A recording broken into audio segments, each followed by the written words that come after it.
હું ડૉક્ટર રાજેશ મણિયાર, મનોચિકિત્સક, GIPS GIPS. મારા 45 વર્ષ કરતાં વધુના અનુભવ પરથી આપને જણાવું છું કે માનસિક રોગો વિશે કેટલીક ગેરમાન્યતાઓ પ્રવર્તે છે. એક ગેરમાન્યતા એ છે કે માનસિક રોગો ફક્ત મનથી નબળા માણસોને જ થાય છે. આ તદ્દન ખોટું છે. માનસિક રોગો કોઈને પણ થઈ શકે છે. આપણે દાખલો લઈએ. ઇંગ્લેન્ડના એક સમયના વડાપ્રધાન વિન્સ્ટન ચર્ચિલ, ખૂબ જ મજબૂત માણસ, વર્લ્ડ વોરમાં એમણે ખૂબ જ કામ કર્યું. તેમને ડિપ્રેશનની બીમારી થઈ હતી. જાણીતી અભિનેત્રી દીપિકા પદુકોણે જાહેરમાં કહે છે કે એને ડિપ્રેશનનો રોગ હતો અને ડિપ્રેશન માટેની સારવાર લીધી હતી. જાણીતી અભિનેત્રી પરવીન બાબી, એવું કહેવાય છે કે તેને સિઝોફ્રેનિયાનો રોગ હતો.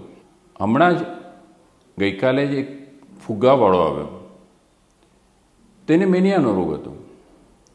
અને એક મધ્યમ ક્લાસના બાળકને ADHD હતો. આ રીતે આ રોગ કોઈપણ મોટી વ્યક્તિને થઈ શકે છે, કોઈપણ મનથી નબળા માણસને થાય એવું જરૂરી નથી.